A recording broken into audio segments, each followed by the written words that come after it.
வணக்கம் மக்களே! இந்த வீடியோல நம்ம பார்க்க போறது கலர் கிரேடிங். இந்த கலர் கிரேடிங் நாம பண்ணும்போது, நம்மளுடைய ஃபுட்டேஜுக்கு ஒரு சினிமேட்டிக் லுக் பார்த்தீங்கன்னா, நமக்கு கிடைக்கும். இந்த கலர் கிரேடிங் எப்படி சுலபமா பண்றது? அப்படிங்கிறத பார்க்கலாம் வாங்க. கலர் கிரேடிங் பண்றதுக்கு முன்னால, இந்த ஃபுட்டேஜ் வந்து எப்படி வேணும் அப்படின்னு கேட்டீங்கன்னா, நீங்க கலர் கிரேட் பண்ண போறீங்கன்னா, ஃபுட்டேஜ் வந்து லாக் ஃபுட்டேஜா இருந்தா ரொம்ப பயனுள்ளதா இருக்கும். Photoshopல எப்படி நம்ம வந்து ஃபோட்டோஸ வந்து ரால எடுத்துட்டு, அத எடிட்டிங் பண்றோமோ, அதேபோல வீடியோ எடிட்டிங்க்கு லாக் ஃபுட்டேஜா இருந்துச்சுன்னா, எடிட் பண்ண ரொம்பவே நம்மளுக்கு ஈஸியா இருக்கும். கலரிங் நம்ம தேவைக்கு ஏத்த மாரி அதில வந்து அப்ளை பண்ண முடியும். இந்த லாக் ஃபுட்டேஜ் அப்படிங்கிறது கேமரால பார்த்தீங்கன்னா, ஷூட் பண்ணுவாங்க. நீங்க வந்து மொபைல் யூசரா இருக்கீங்க. மொபைல்ல வந்து லாக் ஃபுட்டேஜ் எப்படி எடுக்கிறது அப்படிங்கிறது உங்களுக்கு தெரியணும் அப்படின்னா, நீங்க கமெண்ட் பண்ணுங்க.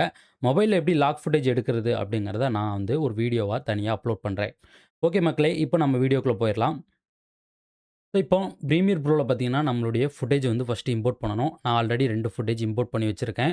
ஆல்ரெடி ஒரு கலர் கிரேடிங் பண்ணி வச்சிருக்கேன். நான் அந்த வீடியோ ப்ளே பண்றேன். நீங்க பார்த்தீங்கன்னா உங்களுக்கே தெரியும். ஸோ, இப்போ என்னுடைய இந்த ப்ரீமியர் ப்ரோல அந்த ஃபுட்டேஜ நான் என்ன பண்றேன், ப்ளே பண்ணி காட்டுறேன். இங்க பாருங்க. இது வந்து மொபைல்ல ஷூட் பண்ண ஒரு இமேஜ் தான். சரிங்களா? Sorry video. இந்த வீடியோல நான் என்ன பண்ணியிருக்கேன் அப்டின்னா, ஒரு சினிமேட்டிக் லுக்குக்கு இந்த கலர் கிரேடிங் பண்ணி நான் என்ன பண்ணியிருக்கேன், டோட்டலா சேஞ்ச் பண்ணியிருக்கேன். இதில பார்த்தீங்கன்னா, நான் லைட்டா பேசிக்கா தான் பண்ணியிருக்கேன். நம்ம கலர் ஏத்தனா எப்படி வேணாலும் ஏத்தலாம். ஆனா, இது மொபைல் ஃபுட்டேஜ்ங்கிறதுனால உங்களுக்கு நாய்ஸ் பார்த்தீங்கன்னா, நெறைய இதில பார்த்தீங்கன்னா வரும். சரி, இது எப்படி பண்றதுன்னு பார்க்கலாமா? நம்ம என்ன பண்ணிக்கலாம், ஃபர்ஸ்ட்டு அந்த ஃபுட்டேஜ பார்த்தீங்கன்னா என்ன பண்ணிக்கலாம், இந்த டைம்லைன் பேனல ட்ராக் பண்ணி, ஒரு நியூ சீக்வென்ஸ் பார்த்தீங்கன்னா கிரியேட் பண்ணிக்கலாம். இப்போ ஆடியோ பார்த்தீங்கன்னா, நமக்கு தேவைப்படாது. ஆடியோவ நான் என்ன பண்றேன், எடுத்து விட்டுர்றேன். இதில ஃபுட்டேஜ்ல எந்த அளவுக்கு உங்களுக்கு வேணுங்கிறத நீங்க பார்த்துக்கங்க. ஸோ, இப்போ எனக்கு பார்த்தீங்கன்னா, இந்த ஃபுட்டேஜ்ல நான் என்ன பண்றேன், இதில வந்து சாமி ஆடுறத வந்து நான் வீடியோ எடுத்து வச்சிருக்கேன். இதில கொஞ்சமா ஒரு தூரத்த மட்டும் நான் என்ன பண்றேன், எடுத்துக்கிறேன். கேமரா ரொம்ப ஷேக் ஆயிருக்கும். இதில பார்த்தீங்கன்னா, இந்த ஒரு ஃபைல மட்டும் நான் என்ன பண்ணிக்கிறேன், எடுத்து வச்சுக்கிறேன். கேமராவோட ஷேக்னஸ நம்ம நிப்பாட்டுறதுக்கு அதுக்கு வார்ப் ஸ்டெபிலைசர் அப்படின்றத ஒரு எஃபெக்ட் இருக்கு. அத போட்டா நமக்கு நின்றும். ஃபர்ஸ்ட் நம்ம என்ன பண்ணிக்கலாம் அப்படின்னா, இத ஒரு டூப்ளிகேட் போட்டு வச்சுக்கிட்டு, கலர் கிரேடிங் பண்ற ப்ராசஸ் நம்ம வந்து ஆரம்பிச்சிடலாம். இந்த கலர் கிரேடிங் பண்றதுக்கு நம்ம என்ன பண்ணிக்கலாம் அப்படின்னு கேட்டீங்கன்னா, இந்த ஒர்க் ஸ்பேஸ்ல போயிட்டு கலர் அப்படிங்கிற இந்த டேப்க்கு நீங்க வந்துட்டீங்கன்னா, உங்களுக்கு இந்த கலர் கிரேடிங் டேப் பார்த்தீங்கன்னா, உங்களுக்கு வந்துரும். இந்த லூமிட்ரி கலர் அப்படிங்கிற பேனர்ல தான் நம்ம கலர் கிரேட் பண்ண போறோம். நீங்க கலர் அப்படிங்கிற ஒர்க் ஸ்பேஸ்க்கு வந்தாலும் சரி, இல்ல நீங்க நார்மலா இருக்க ஒர்க் ஸ்பேஸ்லயே உங்களுக்கு இந்த லூமிட்ரி கலர கொண்டு வரணும் அப்படின்னா, விண்டோஸ் போயிட்டு இங்க நீங்க லூமிட்ரி கலர் அப்படிங்கிறத கிளிக் பண்ணா உங்களுக்கு இது வந்துரும். இப்ப நம்ம என்ன பண்ண போறோம் அப்படின்னா, இந்த ஃபுட்டேஜுக்கு பேசிக்கான ஒரு கரெக்ஷன பார்த்தீங்கன்னா, ஃபர்ஸ்ட் நம்ம வந்து கொண்டு வர போறோம். இந்த ஃபுட்டேஜுக்கு பேசிக் கரெக்ஷன். அதாவது ஹைலைட், ஷேடோ, கான்ட்ராஸ்ட் இத வந்து பேசிக்கா கொண்டு வந்துட்டு, அதுக்கு அப்புறமா நம்ம என்ன பண்ண போறோம் அப்படின்னு கேட்டீங்கன்னா, இதில வந்து ஒவ்வொரு செப்பரேட் கலர்ஸ் அதாவது ஸ்கை இருக்கு பின்னால. ஸ்கையோட கலர் ப்ளூ. அந்த ஸ்கை தனியா செலக்ட் பண்ணி நம்ம வந்து என்ன பண்ண போறோம் அப்படின்னா, கலர் பண்ண போறோம். அப்புறம் இந்த கிரீன், அப்புறம் அவங்களுடைய ஸ்கின் டோன் இதெல்லாம் தனித்தனியா நம்ம என்ன பண்ண போறோம் அப்படின்னா, கிரேட் பண்ண போறோம். இப்ப நம்ம ஃபர்ஸ்ட்டு என்ன பண்ணிக்கலாம்னா, இந்த கான்ட்ராஸ்ட் பார்த்தீங்கன்னா, நல்லா இன்கிரீஸ் பண்ணிக்கிறேன். ஏன்னா, இங்க இந்த ஃபுட்டேஜ்ல கான்ட்ராஸ்ட்டே இல்ல. இது பாருங்க உங்களுக்கே தெரியும். கான்ட்ராஸ்ட் ஏத்துனது ஓரளவுக்கு நல்ல ஒரு டிஃபரெண்ட் நமக்கு தெரியுது. அப்புறம் ஹைலைட் வந்து குறைச்சுக்கலாம். ஷேடோ கொஞ்சம் குறைச்சுக்கலாம். அப்புறம் பிளாக் கொஞ்சம் குறைச்சுக்கலாம். ஒயிட்டு லைட்டா இன்கிரீஸ் பண்ணிக்கிறேன். ஒயிட் இன்கிரீஸ் பண்ணும்போது, அங்க ஒரு டோன் வித்தியாசம் உங்களுக்கே தெரியும். இப்ப இந்த இடத்துல இவ்வளோ ஓகே. இன்னொரு கான்ட்ராஸ்ட் அப்ளை பண்றதுக்கு கர்வ்ஸ் அப்படிங்கிற இந்த பேனல் வந்துட்டு, இங்க உங்களுக்கு இந்த மாரி ஒரு ஸ்ட்ரெய்ட் லைன் இருக்கும். இங்க கடைசியா ஒரு பாயிண்ட், டாப்ல ஒரு பாயிண்ட் ரெடி பண்ணிட்டு, கடைசி பாயிண்ட்ட கீழ இழுத்தோம் அப்படின்னா ஷேடோ, டாப்ல இருக்க பாயிண்ட்ட தூக்குனோம் அப்படின்னா அது ஹைலைட். இப்ப நமக்கு ஓரளவு ஒரு நல்ல கிளியரன்ஸ் கிடைச்சிருச்சு. இதில பிளாக் லெவல் வேணா கொஞ்சம் நம்ம என்ன பண்ணிக்கலாம், கம்மி பண்ணிக்கலாம். அதாவது ஷேடோ அண்ட் பிளாக்க. இது எல்லாமே கண்ணால பார்த்து நம்ம ஃபுட்டேஜுக்கு எப்படி வேணுமோ, அத நாம தான் பார்த்தீங்கன்னா சூஸ் பண்ணணும்.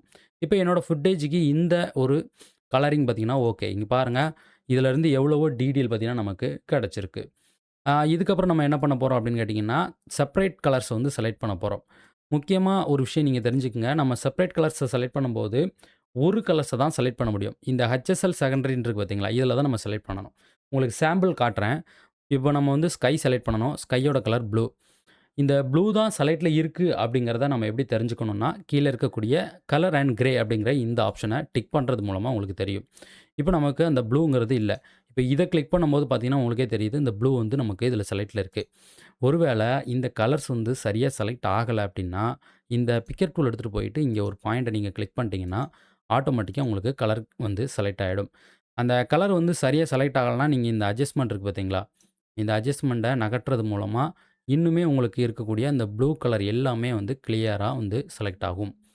பாருங்க, இப்போ இந்த ப்ளூ எல்லாமே நமக்கு செலக்ட் ஆயிடுச்சு. இந்த இடத்துல எதுக்காக கேப் இருக்கு அப்படின்னு தெரிஞ்சுக்கிட்டீங்கன்னா, உங்களுக்கு இந்த இடத்துல பார்த்தீங்கன்னா, மரங்கள் இருக்கு. அதனால இந்த ப்ளூ மட்டும் நமக்கு பெர்ஃபெக்ட்டா செலக்ட் ஆயிருக்கு. இப்ப இந்த ப்ளூவுக்கு நான் என்ன பண்றேன், சும்மா பேசிக்கா ஒரு கலர வந்து நான் வந்து பண்றேன். இந்த இடத்துல போயிட்டு ப்ளூவ நல்லா ஏத்துறேன். அப்புறம் சேச்சுரேஷன் ஏத்துறேன். இந்த பிரைட்னஸ குறைச்சு விட்டுறேன். சரி இது நார்மலா பண்ணிட்டேன்னு வச்சுக்கங்களேன். திரும்ப ஸ்கின் டோன் கலர் ரெட்டு. ரெட்ட நான் கிளிக் பண்ணிட்டேன் அப்படின்னா, நம்ம ப்ளூக்கு என்ன கலர் வச்சோமோ, அது அப்படியே ரெட் வந்து இங்க வந்து ரெட் கலர்ல ஏறிரும். இப்ப எல்லோவ கிளிக் பண்ணிட்டேன்னு வச்சுக்கங்க, எல்லோ கலருக்கு போய் ஏறிடும். அப்ப நம்ம எப்படி தான் கலர் பண்றது அப்படின்னு நீங்க கேட்டீங்கன்னா, அதுக்கு தான் ஒரு சீக்ரெட்டான ஒரு ஆப்ஷன் இருக்கு. அது என்னங்கிறத நான் இப்போ சொல்லிர்றேன். இத நம்ம என்ன பண்ணிக்கலாம், ஃபுல்லா பார்த்தீங்கன்னா ரீசெட் பண்ணிறலாமா? இந்த கலர வந்து ரீசெட் பண்ணிறலாம். இப்ப நம்ம பேசிக்கா ஒரு கரெக்ஷன் வச்சோமா, இந்த பேசிக் கரெக்ஷன் வச்சுட்டு விட்டுருங்க. அடுத்து ஒவ்வொரு கலரா செப்பரேட்டா நம்ம ஒர்க் பண்றதுக்கு என்ன பண்ணுங்க, இந்த லூமெட்ரி கலர் பேனல கிளிக் பண்ணிட்டு, ஆட் லூமெட்ரி கலர் எஃபெக்ட் அப்படின்னு இருக்கும். இந்த ஆப்ஷன நீங்க வந்து கிளிக் பண்ணிக்கிடுங்க. ஃபர்ஸ்ட்ல இருக்கிறதுக்கு கூட நேம சேஞ்ச் பண்ணிக்கலாம். பேசிக் கரெக்ஷன் அப்படின்னு நம்ம வந்து என்ன பண்ணிக்கலாம், நேம் குடுத்துக்கலாம்.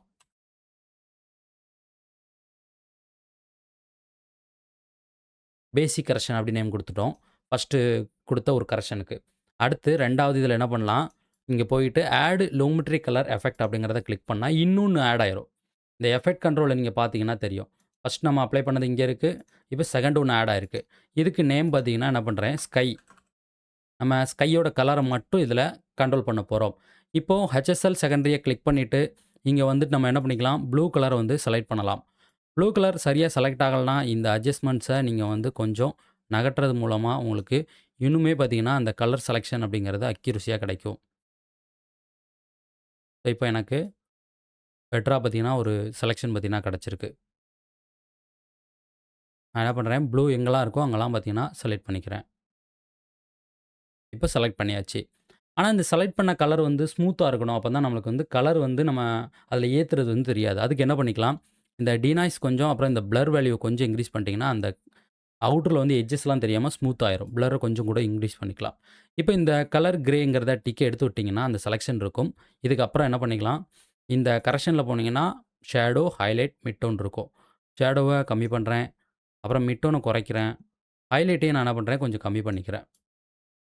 இத கம்மி பண்ணிட்டு, இப்போ கலர் வந்து ப்ளூ வேணும். அதனால இந்த டெம்பரேச்சர்ல போயிட்டு நல்லா ப்ளூ கலர வந்து என்ன பண்றேன், லைட்டா ஏத்திக்கிறேன்.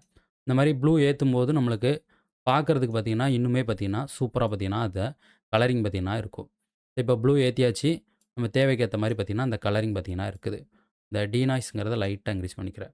இப்ப நம்ம வந்து ஃபுட்டேஜ ப்ளே பண்ணோம் அப்டின்னா, பின்னால அந்த ஸ்கை எல்லாமே வந்து நம்மளுக்கு கலர் பார்த்தீங்கன்னா, கரெக்ட்டா இருக்கு. சரிங்களா? ஸ்கைலயுமே ஒரு சில ஒயிட் ஏரியா இருக்கு. சரிங்களா?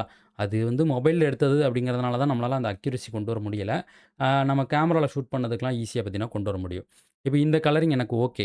அடுத்து நான் என்ன பண்ண போறோம் அப்டின்னா, இந்த ஸ்கின் டோன் இவங்களுடைய ஸ்கின் டோன வந்து தனியா வந்து செலக்ட் பண்ணணும். அப்ப நம்ம என்ன பண்ணிக்கலாம், இங்க போயிட்டு திரும்ப ஆட் லூமெட்ரி கலர் குடுக்குறோம். அதோட நேம் வந்து என்ன பண்ண போறோம் அப்டின்னு கேட்டீங்கன்னா, ஸ்கின் ஸ்கின் கலர் அப்படிங்கிறத நம்ம வந்து மென்ஷன் பண்ணிட்டு ஓகே குடுத்துக்கலாம். திரும்ப HSL வந்துட்டு ரெட்ட நீங்க கிளிக் பண்ணிட்டு, இத நீங்க எடுத்து கிளிக் பண்ணிட்டீங்கன்னா, இந்த கலர் கிரேய உங்களுக்கு வந்து ரெட் கலர் எங்கலாம் இருக்கோ அங்கலாம் செலக்ஷன் ஆகும். திரும்ப ஃபெதர் அதாவது இந்த ஸ்மூத்னஸ் வேணுங்கிறதுக்காக பிளர், டினாய்ஸ் கொஞ்சம் ஏத்திட்டு, அதுக்கப்புறம் திரும்பவும் நீங்க எப்போதும் போல கரெக்ஷன். மிட் டோன்ஸ் வந்து கொஞ்சம் ஏத்திக்கலாம். இது வந்து ஸ்கின்ன மட்டும் நமக்கு பிரைட் பண்ணும். ஷேடோ கொஞ்சம் கம்மி பண்றேன். ஹைலைட் என்ன பண்றேன், கொஞ்சம் இன்கிரீஸ் பண்ணிக்கிறேன். அண்ட் ஸ்கின்னோட கலர் வந்து என்ன கலர் வேணுமோ நீங்க சூஸ் பண்ணிக்கலாம். நான் கொஞ்சம் மெஜெண்டா டோன் இருந்தா நல்லாயிருக்கும். மெஜெண்டா ஏத்திக்கிறேன். லைட்டா பார்த்தீங்கன்னா, டெம்பரேச்சர் அப்புறம் சேச்சுரேஷன் கொஞ்சம் நம்ம இன்கிரீஸ் பண்றோம் அப்டின்னா, பார்க்கறதுக்கு பெட்டரா இருக்கும். அந்த கலர் வந்து இன்னும் நல்லா பார்த்தீங்கன்னா, நம்மளுக்கு கிடைச்சிருக்கும். இப்ப பாருங்க, உங்களுக்கு ரெட் கலர் மட்டும் நம்மளுக்கு அந்த ஸ்கின் டோன் மட்டும் பெர்ஃபெக்ட்டா நமக்கு மாறியிருக்கு. ஒருவேள நம்ம ஸ்கை கலருக்கு வந்து இந்த சேச்சுரேஷன் இன்கிரீஸ் பண்ணணும்னா கூட தாராளமா இதில போய் இன்கிரீஸ் பண்ணலாம். ஸோ அப்டி இல்லன்னா இந்த குளோபல் அப்படின்னு இருக்க இந்த சிங்கிள் ரவுண்ட்ல வச்சுட்டு இந்த கலர கூட நீங்க வந்து சேஞ்சஸ் பண்ணலாம். உங்களுக்கு அங்க கலர் வந்து ஆட்டோமேட்டிக்கா சேஞ்ச் ஆகும். சரிங்களா? இப்ப நம்ம 2 ஒர்க்க பார்த்தீங்கன்னா, இதில முடிச்சிருக்கோம். பேசிக் கரெக்ஷன் முடிச்சுட்டோம். ஸ்கை கலர் பண்ணிட்டோம். ஸ்கின் டோன மாத்திட்டோம். அப்புறம் இந்த மரங்கள் இருக்கு பார்த்தீங்களா? அதுக்கு ஒரு கரெக்ஷன் போடுறதுக்கு இங்க போயிட்டு இன்னொரு add லூமெட்ரி colour.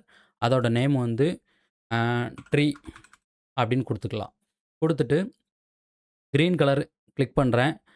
Green colour select ஆகல. ஸோ அப்போ எல்லோவ கிளிக் பண்ணோம் அப்படின்னா, எல்லோ செலக்ட் ஆகுதான்னு பார்த்தீங்கன்னா, எல்லோ வந்து பெர்ஃபெக்ட்டா இந்த இடத்துல செலக்ட் ஆகுது. ச சப்போஸ் இது எதுவுமே உங்களுக்கு செட் ஆகல அப்படின்னா, நீங்க வந்து டைரக்ட்டா டூல் எடுத்துட்டு போயிட்டு கிளிக் பண்ணிருங்க. டூல் எடுத்துட்டு போய் கிளிக் பண்ணும்போது உங்களுக்கு வந்து கலர்ஸ் வந்து இன்னுமே நல்லா பார்த்தீங்கன்னா கிடைக்கும். இந்த அட்ஜஸ்ட்மெண்ட்ட நீங்க பண்றது மூலமா உங்களுக்கு இன்னுமே கலர் வந்து கிளியரா கிடைக்கும். இப்ப இந்த அட்ஜஸ்ட்மெண்ட்ல எதுவுமே கிடைக்கலையா? இங்க பாருங்க டாப்ல இருந்து இந்த அட்ஜஸ்ட்மெண்ட்ட நான் பண்ணும்போது பாருங்க, எந்த அளவுக்கு செலக்ஷன் வருது அப்டின்ட்டு. இந்த மாரி பண்ணிக்கலாம். அப்படி பண்றதுக்கும் உங்களுக்கு சிரமமா இருக்குன்னா, அந்த ப்ளஸ் ஐகான எடுத்துட்டு போயிட்டு, நீங்க வந்து இந்த மாரி கிளிக் பண்ணும்போது, அந்த கிரீன் எங்கெல்லாம் இருக்கோ, அங்கலாம் உங்களுக்கு இந்த செலக்ஷன் வந்து கிடைச்சிரும். சரிங்களா? இப்ப நான் என்ன பண்ணிக்கிறேன், இந்த எல்லோவ வந்து கட் பண்ணிக்கிறேன். எல்லோ கட் பண்ணோம்னு வச்சுக்கங்களேன், நம்மளுக்கு இந்த ஸ்கின்லலாம் வந்து டோன் ஏறாது. டோட்டலா என்ன பண்ணிக்கலாம், ரீசெட் பண்ணிட்டு, இந்த டிக்க எடுத்து விடுறோம். இங்க போயிட்டு, இதுவுமே செட் ஆகலன்னா, இப்ப நான் என்ன பண்ணிக்கிறேன், இந்த எல்லோவ செலக்ட் பண்றேன். எல்லோல வந்து கிரீன் வந்து ஓரளவு நம்மளுக்கு உள்ள வந்துருது. அப்ப நம்ம என்ன பண்ணிக்கலாம், இதில வச்சுட்டே கிரேட் பண்ணிக்கலாம். ஆ பிளர் கொஞ்சம் இன்கிரீஸ் பண்றேன். டீநாய்ஸ் கொஞ்சம் இன்கிரீஸ் பண்றேன். இதில போயிட்டு நான் என்ன பண்றேன், அந்த பிரைட்னஸ் வந்து லைட்டா கம்மி பண்ணிட்டு, இந்த டிண்ட்ல போயிட்டு லைட்டா கிரீன் மட்டும் ஏத்திக்கிறேன். ஸோ அப்படி இல்லன்னா சேச்சுரேஷன் மட்டும் ஏத்திக்கலாம். எதுக்காக டிண்ட்ல ஏத்த வேண்டாங்கிறேன்னா, டிண்ட்ல ஏத்தும்போது எல்லோ அவங்க போட்டிருக்க அந்த மாலையில இருக்க கேந்திப்பூ கலர் எல்லாமே எல்லோ கலரா அதெல்லாம் மாறுது. அதனால என்ன பண்ணிக்கலாம், இந்த சேச்சுரேஷன் மட்டும் லைட்டா இன்கிரீஸ் பண்றது மூலமா, ஓவரா அந்த கலருக்கு ஒரு சின்ன பூஸ்ட் மட்டும் கிடைக்கும். இப்போ இதுக்கு ஒரு சினிமேட்டிக் லுக் கொண்டு வரதுக்கு என்ன பண்ணிக்கலாம் அப்படின்னு கேட்டீங்கன்னா, நாம இந்த பேனல் மெனுவ போய் மாத்திக்கலாம். கலரிங் பார்த்தீங்கன்னா எனக்கு ஓகே. ஃபினிஷிங் ஆயிடுச்சு. இதில போயிட்டு நான் என்னோட அந்த சாமி ஒர்க் ஸ்பேஸ்க்கு மாறிட்டேன். இந்த ப்ராஜெக்ட் பேனல் போயிட்டு நியூ ஐட்டம்ஸ செலக்ட் பண்ணிட்டு அட்ஜஸ்ட்மென்ட் லேயர வந்து போடுங்க. அட்ஜஸ்ட்மென்ட் லேயர எடுத்துட்டு வந்து இங்க மேல போட்டுட்டு, இப்போ இந்த அட்ஜஸ்ட்மென்ட் லேயர கிளிக் பண்ணிட்டு, நீங்க என்ன பண்ணுங்க, எஃபெக்ட் கண்ட்ரோல் வந்துடுங்க. நான் லேட்டஸ்ட் வெர்ஷன் பயன்படுத்திட்டு இருக்கிறதுனால எனக்கு ஆட்டோமேட்டிக்கா இங்க கிராப் ஆப்ஷன் இருக்கும். ஒருவேள நீங்க வந்து லோ வெர்ஷன்லாம் பயன்படுத்துறீங்கன்னா, உங்களுக்கு கிராப் ஆப்ஷன் இருக்காது. நீங்க என்ன பண்ணுங்க, எஃபெக்ட் பேனல் போயிட்டு நீங்க கிராப் அப்படிங்கிறத நீங்க சர்ச் பண்ணீங்க அப்படின்னு வச்சுக்கங்களேன், கிராப் அப்படிங்கிறது வரும். அத எடுத்து போட்டீங்கன்னா, உங்களுக்கு இந்த ஆப்ஷன் காமிச்சுரும். இப்ப நான் டாப் அப்படிங்கிறதுல போயிட்டு ஒரு 10, பாட்டம் அப்படிங்கிறதுல போயிட்டு ஒரு 10 அப்படிங்கிற வேல்யூ குடுத்துட்டேன் அப்படின்னா, எனக்கு கரெக்ட்டா பார்த்தீங்கன்னா, இது மாறிடும். இதுக்கப்புறம் என்ன பண்ணிக்கலாம் அப்படின்னு கேட்டீங்கன்னா, இந்த 2க்குமே வார்ப் ஸ்டெபிலைசர் வந்து நம்ம அப்ளை பண்ணிறலாம். நீங்க வந்து எடிட்டிங் அப்படின்னு வரும்போதே நல்ல ஒரு கம்ப்யூட்டர் வச்சிருக்கிறது தான் ரொம்பவே நல்லது. எதனாலன்னு கேட்டீங்கன்னா, நம்ம வந்து ப்ரீமியர் ப்ரோ ரன் பண்ணும்போது ஒரு நல்ல கிராபிக்ஸ் கார்டு வேணும். சரிங்களா? ஒரு 6 ஜிபி கிராபிக்ஸ் கார்டு போட்டிருந்தீங்கன்னு வச்சுக்கங்க, ரொம்பவே பெட்டரா இருக்கும். 6 ஜிபில வந்து NVIDIA சைடு எடுத்துக்கிட்டீங்கன்னா 3050 இருக்கு. அது கூட நல்ல கார்டு தான். எதுக்காக நம்மளுக்கு லேட் ஆகுதுன்னு கேட்டீங்கன்னா, என்னோட கிராபிக்ஸ் கார்டு வந்து ஒர்க் ஆகல. சரிங்களா? அதில ஏதோ போர்டுல வந்து ஏதோ போயிடுச்சு. அதனால தான் நமக்கு இன்டகிரேட் கிராபிக்ஸ் அதாவது ப்ராசஸர்ல இருக்க கிராபிக்ஸ்லயே வந்து ரன் ஆகுறதுனால கொஞ்சம் நம்மளுக்கு லேட் ஆகுது. சரிங்களா? இப்ப நம்மளுக்கு ஸ்டெபிலைஸ் ஆயிடுச்சு. இப்ப நம்ம என்ன பண்ணிக்கலாம் அப்படின்னு கேட்டீங்கன்னா, அந்த ஒரிஜினல் ஃபுட்டேஜுக்கும், எடிட்டிங் ஃபுட்டேஜுக்கும் ஒரு சின்ன சாம்பிள் பார்த்துரலாம். இதான் ஒரிஜினல் ஃபுட்டேஜ். இந்த ஃபுட்டேஜ நம்ம என்ன பண்ணிக்கலாம் அப்படின்னு கேட்டீங்கன்னா, இதுக்கும் வந்து ஒரு ஸ்டெபிலைசர் அப்ளை பண்ணிக்கலாமே. எதனால இதுக்கு அப்ளை பண்றேன் அப்படின்னு கேட்டீங்கன்னா, அப்பதான் நம்மளுக்கு வந்து இந்த பிஃபோர், ஆஃப்டர் பார்க்கறதுக்கு கம்ஃபர்டபுளா இருக்கும். இப்போ இந்த ஃபுட்டேஜுக்கு நம்ம அப்ளை பண்ணியாச்சா? இப்ப நம்ம என்ன பண்றோம், இந்த டாப்ல இருக்க ஃபுட்டேஜ வந்து கிளிக் பண்ணிக்கலாம். டாப்ல இருக்க ஃபுட்டேஜ கிளிக் பண்ணி ஸ்டார்ட்டிங்ல ஃப்ரேம் வச்சுட்டு, இந்த லெஃப்ட்ங்கிற இந்த கிராப்ப வந்து ஆன் பண்ணிக்கலாம். ஆன் பண்ணிட்டு, ப்ளே கட்ட கொஞ்சம் தூரம் மூவ் பண்ணிட்டு, இதோட அந்த வேல்யூ வந்து இன்கிரீஸ் பண்ணிடுங்க. நான் சொன்ன மாணிக்கு கிராப் எஃபெக்ட் இல்லன்னா, கிராப்ல இங்கேருந்து நீங்க எடுத்து போட்டுக்கங்க. சரிங்களா? எனக்கு ஆல்ரெடி எஃபெக்ட் கண்ட்ரோல்லே காட்டும். இப்ப நீங்க இந்த ஃபுட்டேஜ ப்ளே பண்ணி பார்க்கும்போது பார்த்தீங்கன்னா, உங்களுக்கே தெரியும். அந்த கிரேடிங் அப்படிங்கிறது. பின்னால வந்து ஸ்கையோட கலர் வந்து உங்களுக்கே தெரியும். அது வந்து ஒரு மாரி வந்து அல மோதுற மாரி இருக்கும். ஏன்னா, அந்த ஸ்கை வந்து சரியா செலக்ட் ஆகல நமக்கு. சரிங்களா? மத்தபடி இந்த கலரிங் பார்த்தீங்கன்னா, நமக்கு வந்து கிளியரா பார்த்தீங்கன்னா கிடைச்சிருக்கு. ஆ இந்த இடத்துல பார்த்தீங்கன்னா, உங்களுக்கே தெரியும். ஆ இதுக்கும் எந்த அளவுக்கு டிஃபரெண்ட் இருக்கு அப்படிங்கிறது உங்களுக்கு தெரியும். சரிங்களா? இது ஒரு மொபைல் ஃபுட்டேஜ் அப்படிங்கும்போது நமக்கு அந்த அளவுக்கு குவாலிட்டி கண்டிப்பா கிடைக்காது. நான் சொன்ன மாரிக்கு லாக் ஃபுட்டேஜ் இருந்தா ரொம்பவே நல்லாயிருக்கும். இப்ப இந்த மொபைல் ஃபுட்டேஜ் பார்த்தீங்களா, அது லாக் ஃபுட்டேஜ் தான். ஒருவேள மொபைல்ல லாக் ஃபுட்டேஜ் எப்படி எடுக்கிறதுன்னு தெரியணும் அப்படின்னா, அதுக்கு நீங்க கமெண்ட் பண்ணுங்க. அடுத்த வீடியோ நான் உடனே பார்த்தீங்கன்னா என்ன பண்றேன் அப்படின்னா, அப்லோட் பண்றேன். சரிங்களா? ஓகே மக்களே!